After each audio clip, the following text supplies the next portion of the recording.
Buen día, apreciada tutora. Cordial saludo. A continuación damos inicio a actividad correspondiente, control interno y aseguramiento de la información. Tarea 3, Manual de Control Interno y Matriz de Control Integral, Universidad Nacional Abierta de Distancia UNAM. Presentado por Erika Rangel, rol líder.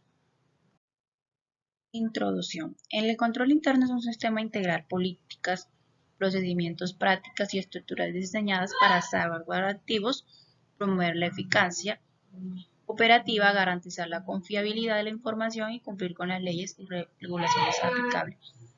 ¿Por qué es importante valorar los riesgos de la entidad? Los riesgos de la entidad varía por varias razones fundamentales que afectan directamente su funcionamiento, su capacidad para alcanzar sus objetivos y su sostenibilidad a largo plazo. Objetivos de la valoración de riesgo. 1. Identificar riesgos potenciales. Uno de los objetivos clave de la valoración de riesgo es identificar todos los riesgos potenciales de la organización expuesta. Esto incluye riesgos operativos, financieros, estratégicos, legales, de cumplimiento y tecnológicos y otros. 2. Evaluar la magnitud de los riesgos.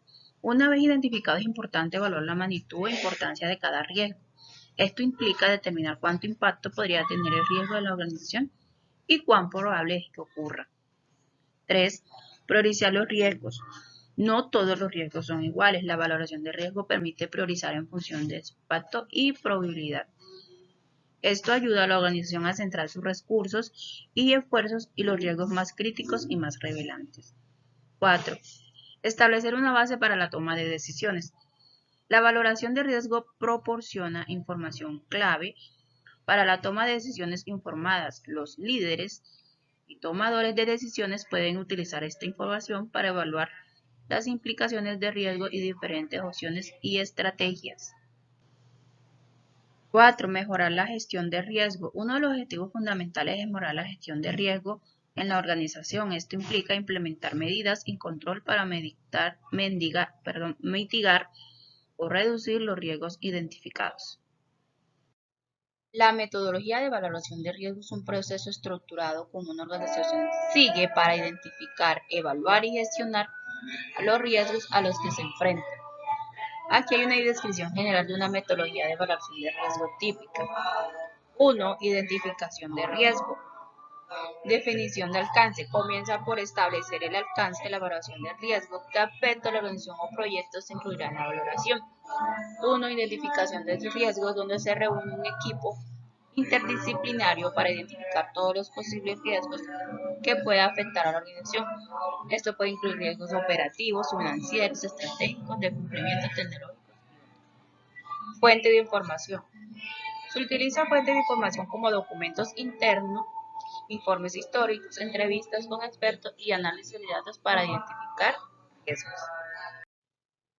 Evaluación de riesgo, impacto, donde se evalúa el potencial de cada riesgo en la organización. Esto puede incluir impacto financiero, operativo o reputacional, legal y otros. Probabilidad determina de que cada riesgo se materialice. Esto puede basarse en datos históricos, análisis de tendencia e inclusión de expertos. Clasificación de riesgo. Clasifica cada riesgo en función de su impacto y probabilidad. Puede utilizar una matriz de riesgo para visualizar esta clasificación. Priorización de riesgo. Ponderación de riesgo. Asigna pesos o puntaje a los riesgos según su importancia. Esto puede basarse en la estrategia de la organización y sus objetivos. Priorización. Prioriza los riesgos en su puntuación ponderada. Los riesgos con puntuaciones más altas son los más críticos y requieren atención prioritaria. En esto podemos encontrar identificación de controles existentes, desarrollo de controles, evaluación residual de riesgo, riesgo residual, comunicación y documentación, informe de valoración de riesgo, monitoreo y revisión continua, revisión periódica. Fuente de información, documentación interna, información financieros contables, donde encontramos información de proyectos anteriores, políticas y procedimientos internos, registros de incidentes y problemas pasados.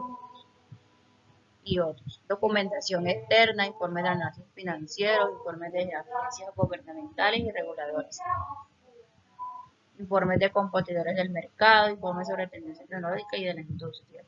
Entrevistas y consultas, entrevistas con personal clave de la organización, consultas con expertos en áreas específicas. A continuación se presenta un ejemplo de una matriz de riesgo. Muchas gracias.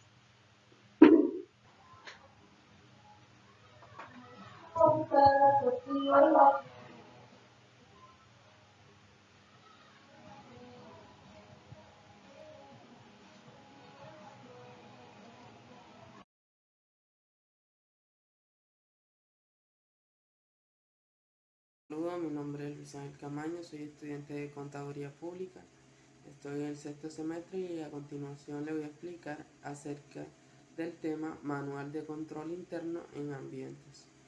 La definición. El ambiente de control interno se refiere al entorno que influye en los integrantes de una organización en el control de sus actividades. Este ambiente es la base de la administración de riesgos corporativos, pues proporciona disciplina y estructura, además impacta en todos los componentes de la gestión de riesgo. Los elementos. Para que este ambiente de control interno funcione es necesario que se integren los siguientes elementos. Filosofía de administración.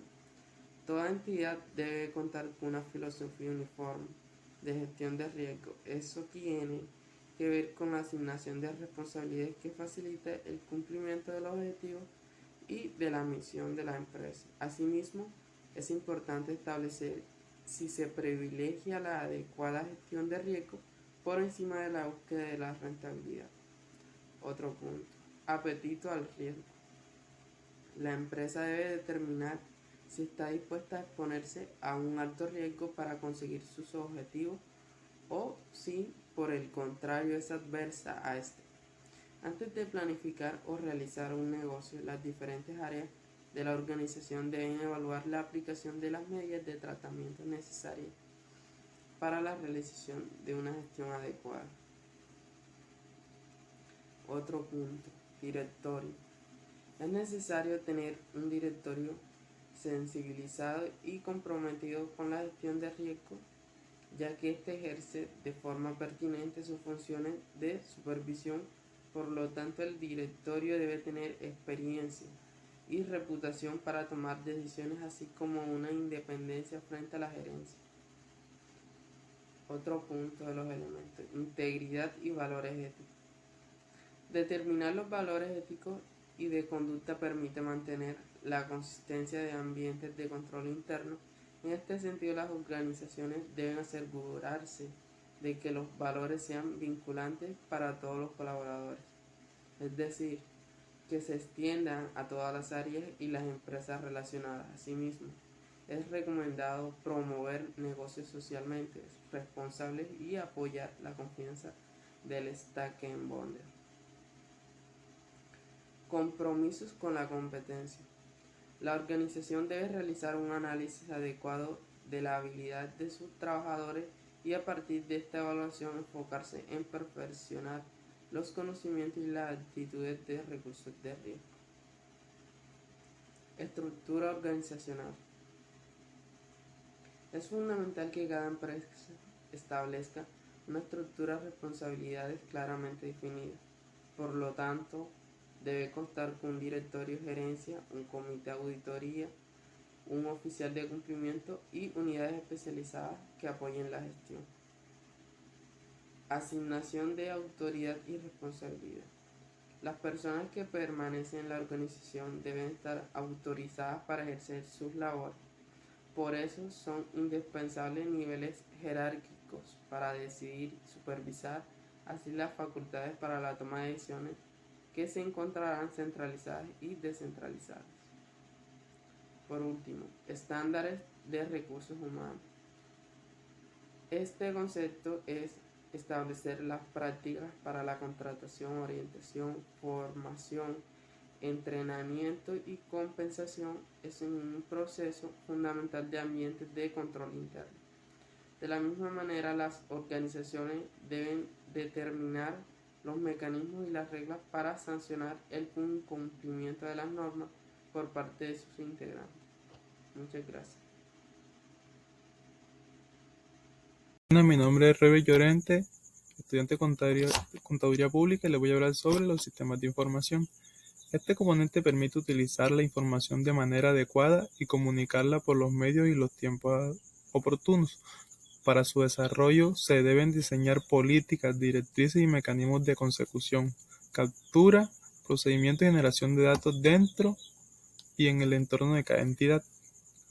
Se debe generar y utilizar información relevante y de calidad para obtener el funcionamiento del control interno, como también información para el apoyo y funcionamiento del control interno. Se comunica a los grupos de valor sobre los aspectos clave que afectan el funcionamiento del control. Línea estratégica de alta dirección. Es responsable de fiabilidad, integridad y seguridad de la información. Esta responsabilidad incluye toda la información crítica de la entidad, independientemente de cómo sea almacenada la información. Establece políticas apropiadas para el reporte de información fuera de la entidad y directrices sobre información de carácter reservado. Solo los primeros llamados a luchar contra la corrupción y promover la integridad. Línea de defensa, líderes de proceso. Desarrollar y mantener procesos de comunicación facilitando que todas las personas entiendan y lleven a cabo sus responsabilidades de control interno. Facilita canales de comunicación tales como líneas de denuncia que permitan la comunicación anónima o confidencial. Asegura que entre los procesos fluye información relevante y oportuna, y además de eso informa sobre la evaluación de gestión institucional y de resultados para implementar métodos de comunicación efectivos. Segunda línea de defensa, planeación, comité y supervisores. Recopila información y comunicación en la primera y tercera línea de defensa con respecto a controles específicos. También considera costos y beneficios asegurando la naturaleza, cantidad y precisión de la información comunicada. Apoya el monitoreo de canales de comunicación incluyendo líneas telefónicas de denuncias y también proporciona a la gerencia información sobre los resultados de sus actividades. Comunica a la alta dirección asuntos que afecten el funcionamiento del control interno. Tercera línea de defensa, oficina de control interno. Evalúa periódicamente las prácticas de confiabilidad e integridad de la información. También informa sobre la confiabilidad y la integridad de la información y proporciona información respecto a la integridad, exactitud y calidad de la comunicación. Comunica a la primera y segunda línea aquellos aspectos que requieran fortalecer relación con la información y comunicación. Esos aspectos tenemos que ver el aspecto de componente, aspecto presente y en funcionamiento. Entre el aspecto componente, utilizar información relevante y de calidad. Comunicación internamente, incluidos objetivos y responsabilidades del control interno. Y a su vez también comunica con el exterior terceros que pueden afectar el control interno. En el aspecto presente tenemos análisis de diferencias y sus gravedades. Y en el aspecto de funcionamiento, análisis de funcionamiento del control interno.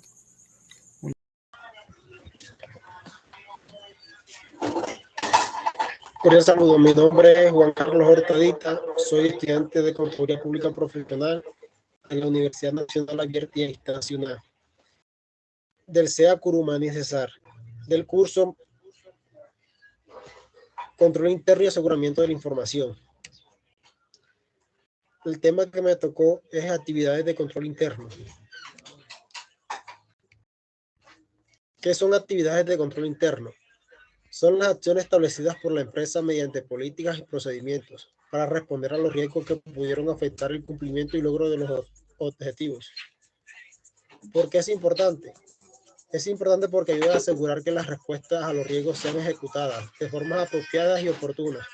Las actividades de control se llevan a cabo en todos los niveles de la empresa, en las distintas etapas de los procesos y en los sistemas de información.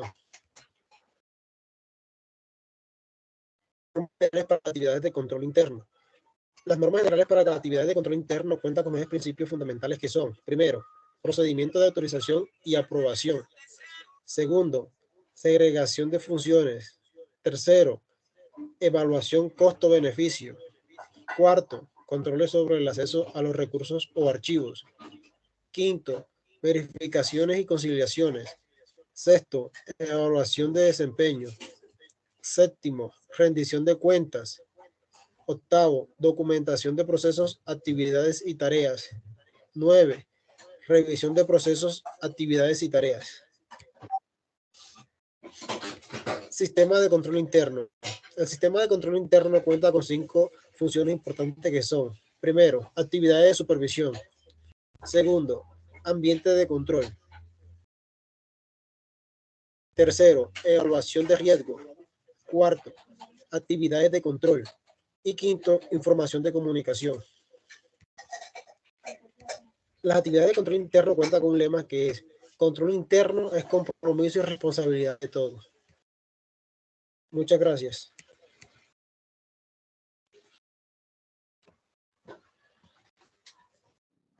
Seguimiento o monitoreo de los controles. ¿Qué es el seguimiento del control interno? El seguimiento se orienta a valorar la calidad del SCI para asegurar razonablemente que funcione eficiente y eficazmente y que realmente sea una herramienta efectiva de gestión para el logro de los objetivos organizacionales. Seguimiento o monitoreo. El seguimiento o monitoreo evalúa la eficacia de la ejecución del control interno en el tiempo y sus objetivos. Es asegurarse de que los controles trabajen adecuadamente o, en caso contrario, tomar las medidas correctivas necesarias.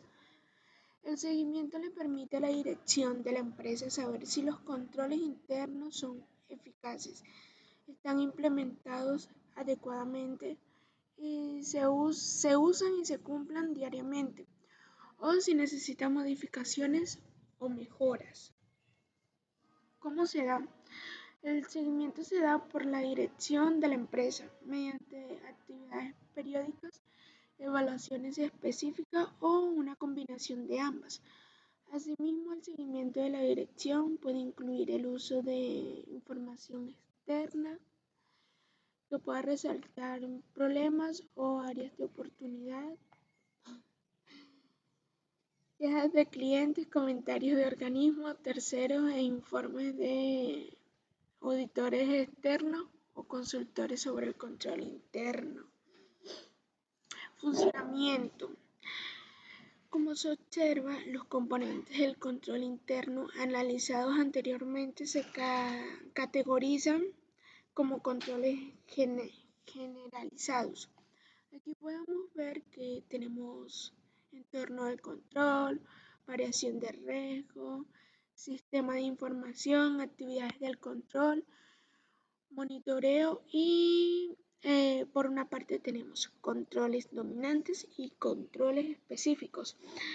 Los generalizados son los que de manera indirecta sirven para prevenir que ocurran incorrecciones o para detectarlas y corregirlas. Después de que haya ocurrido, los de la cuenta específica están enfocados en riesgo, que serían estos, los controles específicos están enfocados en riesgo sobre transacciones en particular y diseñados específicamente para prevenir o detectar y corregir incorrecciones. Por último tenemos las conclusiones que nos damos cuenta que es importante considerar que no solo la evaluación de los componentes del control interno es un requerimiento de la NIA, sino que también nos permite como auditores de estado financiero realizar un proceso de auditoría más eficiente, inversión de tiempo, donde se puedan enfocar los procedimientos de auditoría a las áreas críticas y con alto riesgo de incorrección material, y en su caso minimizar o reducir la aplicación de procedimientos de auditoría en otras áreas menos críticas con bajo riesgo de auditoría, documentándose según la NIA.